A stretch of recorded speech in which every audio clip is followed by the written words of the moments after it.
This is sub-Saharan Africa, and it is by far the poorest region on Earth.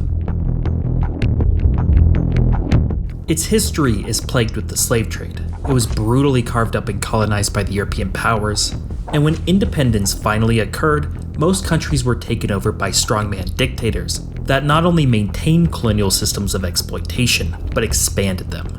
This set the stage for a region defined by its political instability, corruption, and poverty. As a result, in just the last 50 years, there have been 30 civil wars, hundreds of major armed conflicts, and 7 genocides. As you might expect, economic growth rates of sub-Saharan countries have been abysmal, and out of the top 10 poorest countries on Earth, 9 of them reside here. On the richest continent on Earth by natural resources, the common people writhe in a seemingly endless cycle of human rights abuses, hunger, and economic stagnation. But miraculously, there appears to be a single, extraordinary exception to the narrative of poverty in Africa. This is the Kalahari Desert, which preserves the oldest known use of fire by humans some 300,000 years ago, and it occupies and defines most of the little-known country of Botswana. For the last 2 million years, the gains in quality of life and wealth have been modest, yet this landlocked sub-Saharan nation would go on to become the fastest-growing economy ever. In the last 50 years, economic output has increased by over 40 times.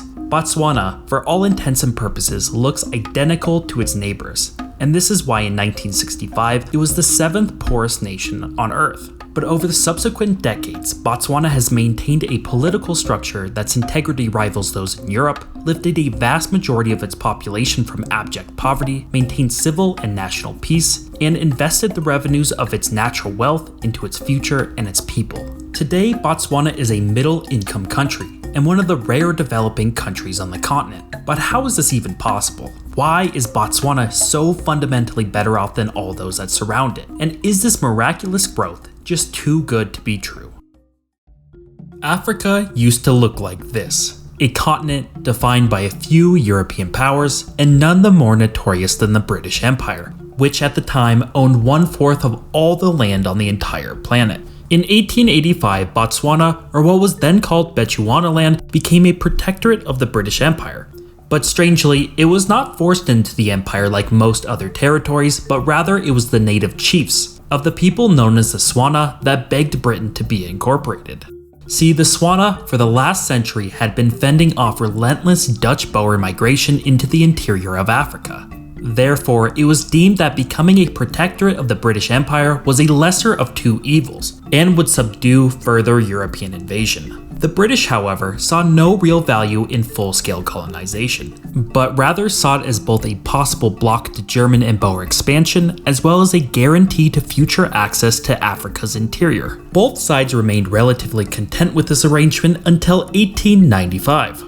Cecil Rhodes, a larger-than-life historical figure, was notorious for his staunch support of British imperialism, as well as his extreme wealth that came from his wildly successful founding of De Beers Mining Company in South Africa, which was then known as the Cape Colony. In 1889, Rhodes was elected Prime Minister of the Cape Colony, where he used his insane personal wealth, influence, and political power to expand the British Empire into Rhodesia, which makes up modern-day Zambia and Zimbabwe, with his other company, the British South Africa Company, as the personal administrators. While technically part of the British Empire, Rhodesia was effectively Rhodes' personal land, hence why it was named after him. Therefore, Rhodes was free to exploit the native population to his heart's content. Rhodes then turned his eyes toward Botswana. This is what the chiefs feared.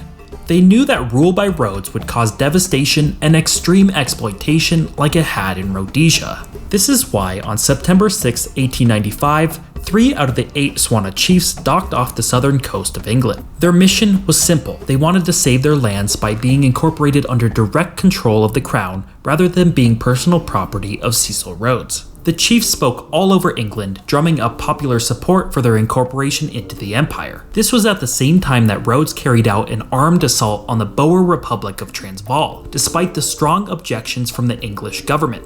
This fallout between Rhodes and the Crown, as well as the growing public support, culminated in Botswana becoming an official colony of the British Empire. As per the agreement, the Tswana chiefs agreed to increase British oversight, as well as allowing the construction of a railway from the Cape Colony into the interior of Africa.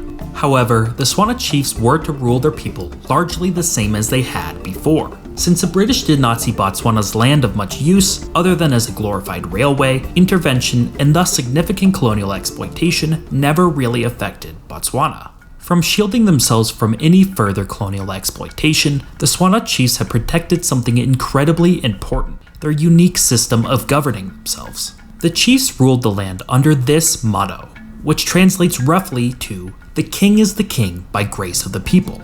See, the Tswana chiefs ruled the land, but they had to do so with the oversight of the general population's wishes and desires. Assemblies were frequent and integral to running the tribes. These assemblies were places for the population to bring up their grievances, discuss quarrels, and debate implementation of new taxes and policies. All men, no matter their standing, were heavily encouraged to speak their mind, and it was not a rare occurrence for a chief's wishes to be overruled by public opinion. With the interplay between history and a little bit of luck, these democratic institutions survived British rule. And herein lies the first major divergence between Botswana and the rest of sub-Saharan Africa, which saw extreme systems of exploitation enacted, destroying any existing framework for fair political structures and general trust. When Botswana gained independence in 1966, even with a lack of heavy colonial exploitation, it was still the 7th poorest nation on Earth. It only had 12 kilometers of paved roads, only 22 people had ever graduated from university, most of the country is arid desert, and only 14% is suitable for agriculture. Its lack of navigable rivers or access to the ocean made transportation costs high, and to make matters even worse, it was surrounded on almost all sides by nations which were actively hostile toward independent African countries run by blacks. On paper, Botswana was the perfect candidate for a poor nation. Yet it would go on to be the fastest growing economy in the world ever, and have the highest per capita income of any sub-Saharan nation. But how? Well, it all started with the rapid development of fair and democratic political and economic systems immediately after independence. This was supported by 3 major forces, the first being a history of chiefs being accountable and constrained by the desires of the population, the second being the lack of significant European intervention, and the third was that the elites were also on board. By 1965, Botswana's economy was dominated by cattle farming, which was almost entirely run by the chiefs themselves and a small group of wealthy farmers. Therefore, at the outbreak of independence, it was in their interest for strong and reliable property rights to be established, a key cornerstone in any successful modern economy. These factors served as the backbone for the possibility for post-colonial success, but ultimately it came down to luck of having a great first president. Seretse Khama, a European-educated son of a chief, spent his life in pursuit of establishing a stable and democratic Botswana. He could have easily usurped power to place himself as dictator, as many other African leaders did following independence, but through a series of policies he set Botswana on a course for economic and social prosperity, including slowly taking away official power from the chiefs and toward the state, making tribal identification less important. This, along with only allowing the teaching of Setswana in English in schools, molded what was a very diverse population into a single unified people. The Tswana tribal institutions were also very inclusive. All of these factors allowed Botswana to largely avoid the extreme ethnic, tribal, and cultural problems that have plagued Africa for centuries. All these factors coincided with Botswana being able to enact strong and secure systems of democracy immediately after independence. And then it happened. The discovery of the first major deposit of diamonds was identified, and it was within the territory of Seretse Khama's own tribe. However, Khama made an incredibly important and moral decision. He vested all subsoil mineral rights to the state, largely at the expense of his own tribe. This meant that all diamond mining was to be done by the state, and revenues were to be used in state building and political centralization. Eventually, it would be discovered that Botswana is sitting atop the 2nd largest reserve of diamonds in the world, and they are of the best quality in the world, coupled with a tiny population of 2.4 million, and it's easy to see the sheer resource wealth at Botswana's disposal. And with a already strong foundational democracy, Botswana was able to use that revenue wisely. This is why Botswana has some of the best infrastructure in the entire region, and some of the best educational stats, like the 4th highest literacy rate and a 91% childhood enrollment rate. The diamond wealth also solidified political stability, as the sheer abundance of revenue generated made the prospect of any power plays more risky, as the status quo was already so lucrative. In a shock to the world, Botswana was able to utilize its resource revenue for the good of its people, all while maintaining a government that was the least corrupt in all of Africa. And for that, it's accurate to describe Botswana's development as a miracle.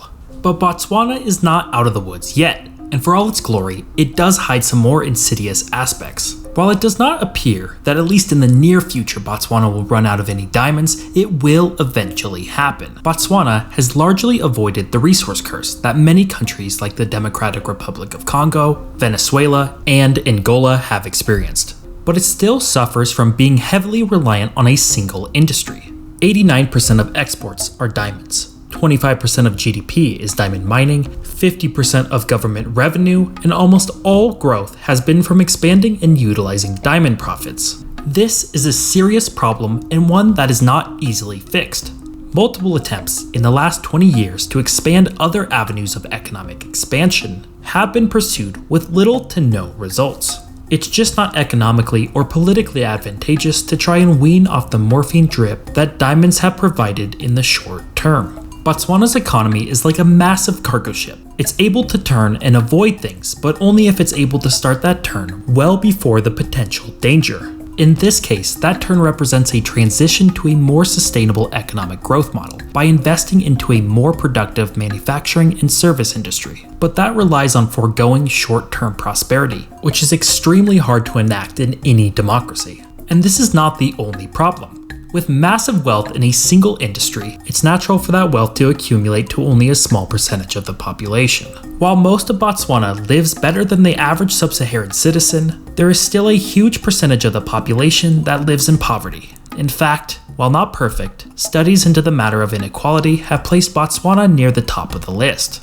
This is mostly due to the fact that income growth has largely been enjoyed by those in the mining or government sectors only. 65% of the economy is service related, which may appear good on the surface. However, these services are defined by low productive business activities that don't have the potential for significant growth or employment. Botswana is a major success by the standards of its region. It has amazed the world with its record-breaking growth, its institutional stability, and its fantastic management of mineral wealth. But it has yet to make the final transition to a sustainable economic growth model, and it still has major room to work on at a societal level. However, the story of Botswana's economy underlines the importance of interplays between history, luck, and institutions in defining the prosperity of nations.